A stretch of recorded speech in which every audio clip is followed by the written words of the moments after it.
Welcome to Laguna Seca, the track with one of the longest pits in the game. Last time we tested the one with the shortest stop. So over a 20-minute race, how much time do you actually save by not pitting?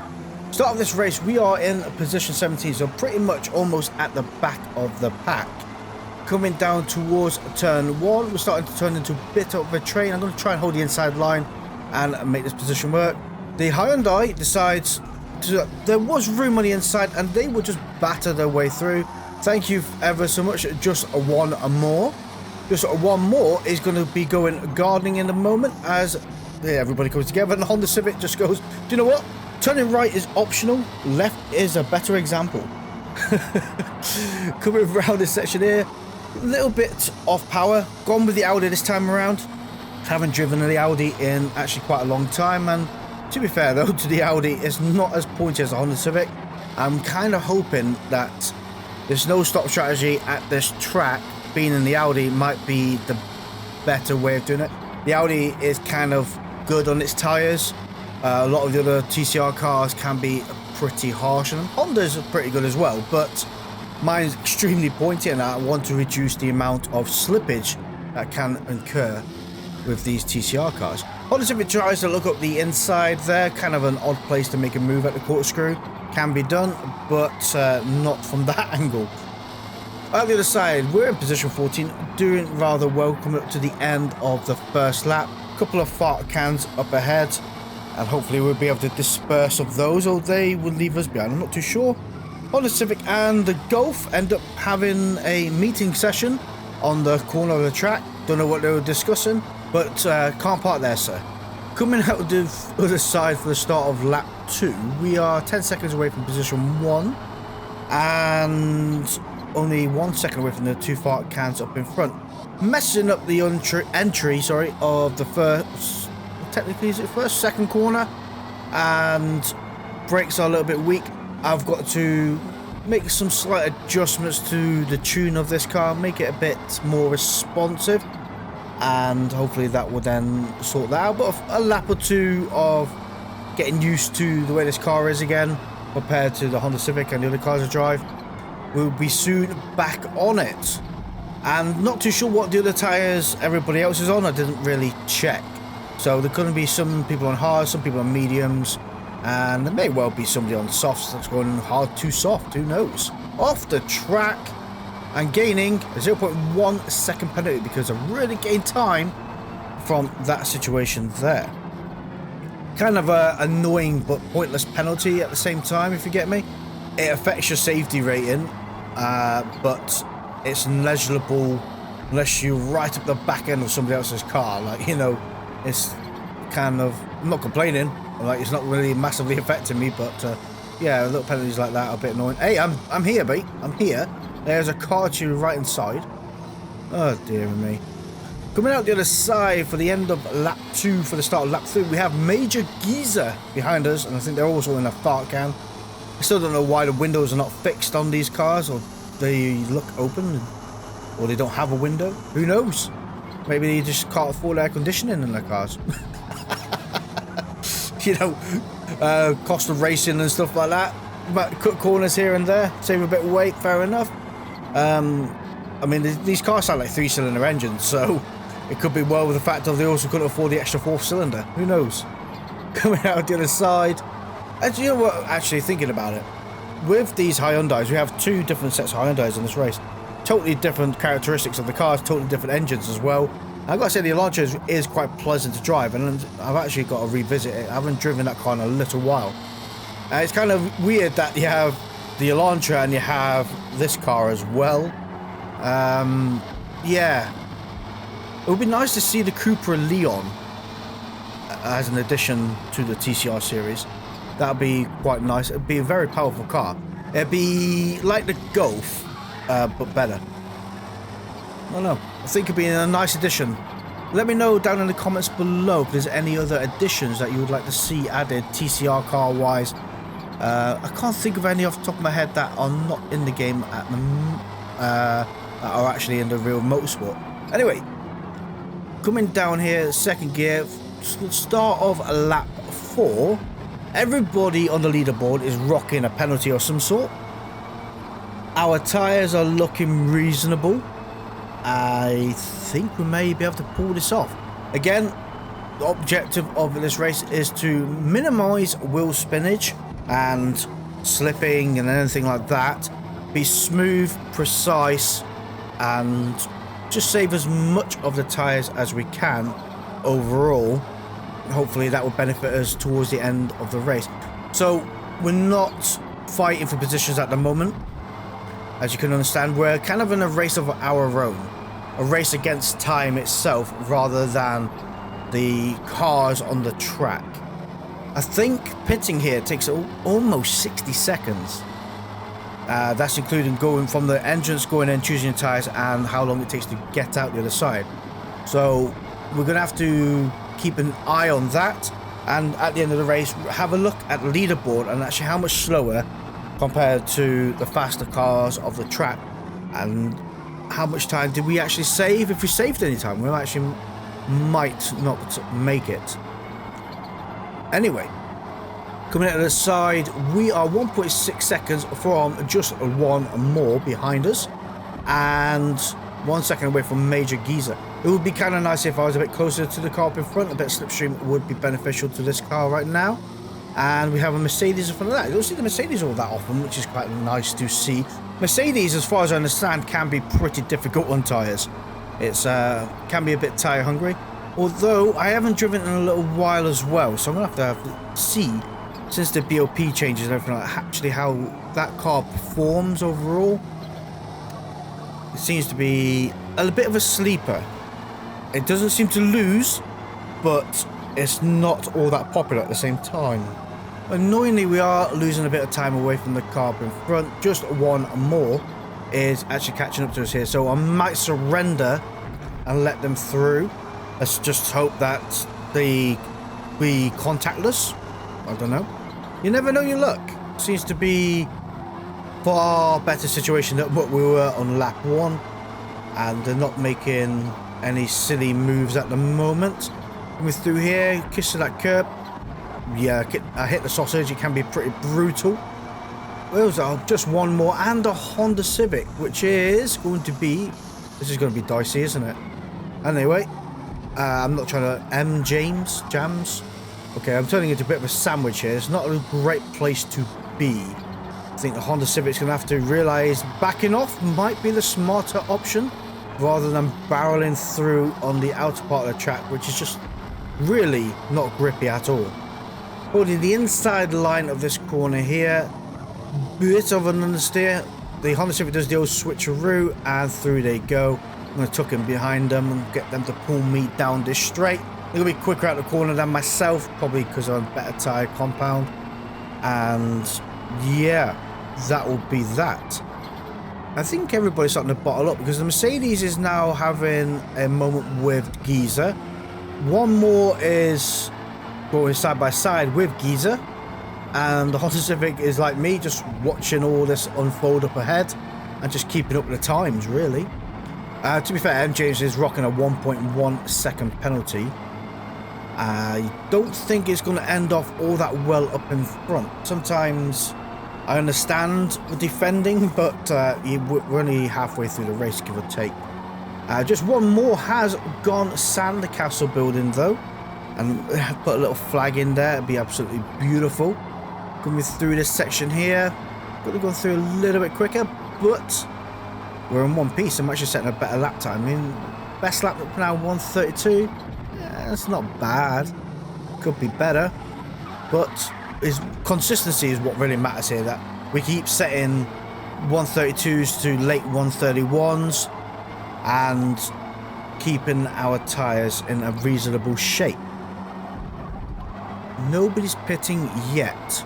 They may start pitting at the end of lap 7. I mean, we're down to position 14. Looks bad. It looks bad.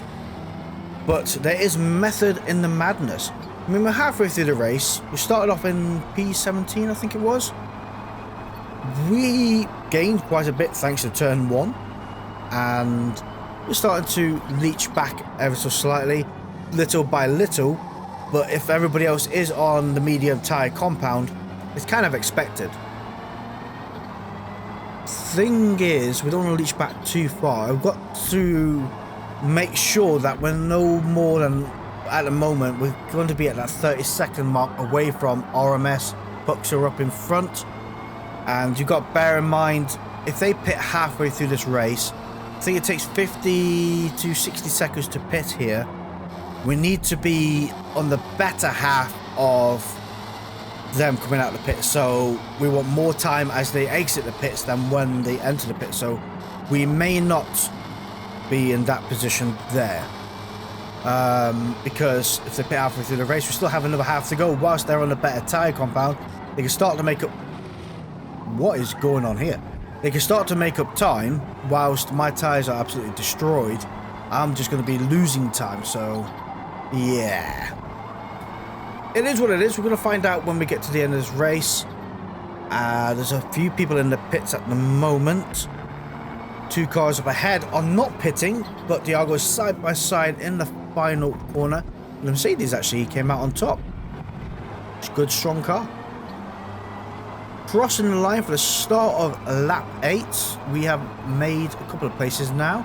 RMS Pucks are up in front, hasn't pitted yet. So they're still holding up P1, 30 seconds ahead. Not ideal, but you got to remember, being in P1, you're only racing unless you're defending from the car behind. You can consistently be setting great lap times due to having zero resistance from any cars up in front. So there is that. I mean, we did have a bit of resistance at the start of the race, thus that adds additional time to our full-blown race total. Thing is, you don't want, if you're on the worst tyre compound, you don't want to be starting at the front of the race either, because you're just holding everybody up. You don't really, I wouldn't say you benefit all that much by being quite a few cars ahead.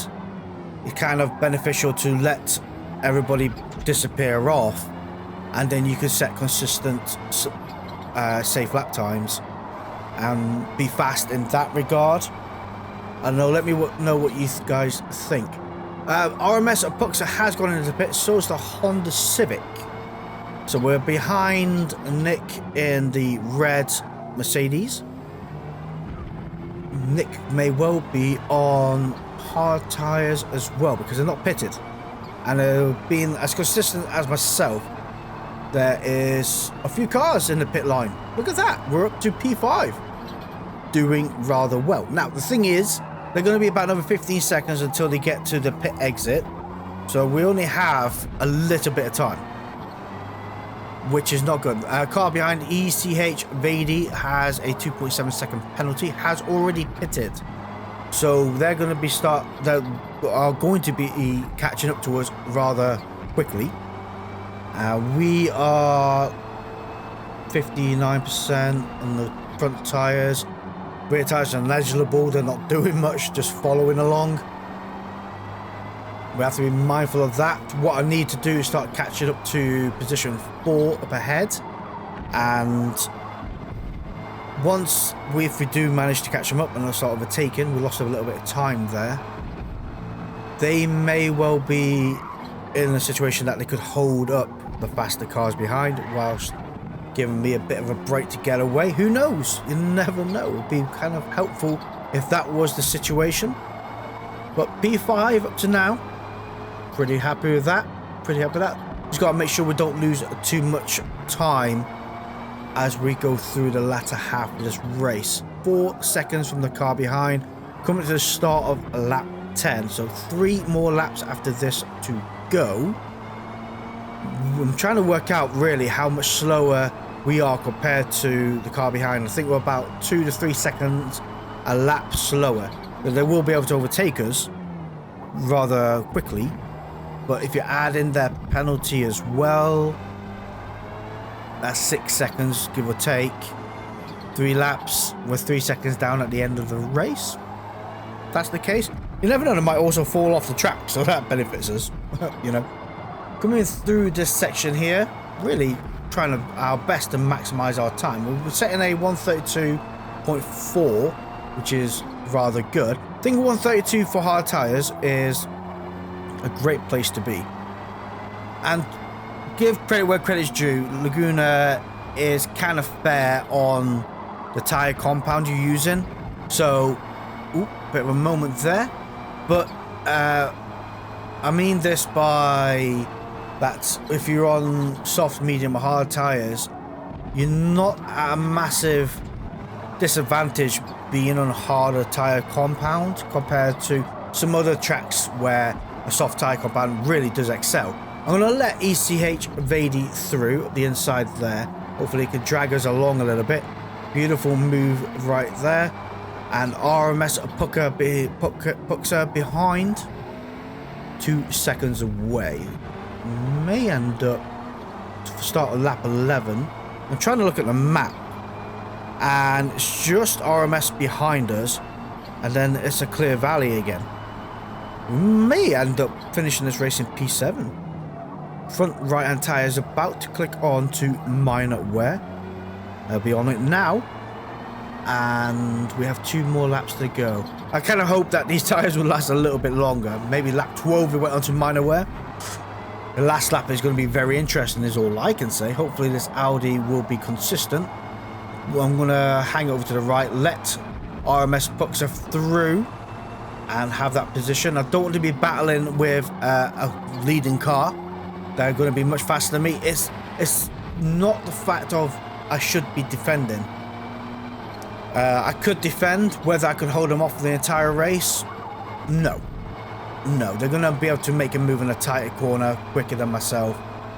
Things like that. Choose your battles, and all I'm going to do is delay the time that they can get past me. You know, if it's the final lap, yeah, I would defend. But we have 2 more laps to go.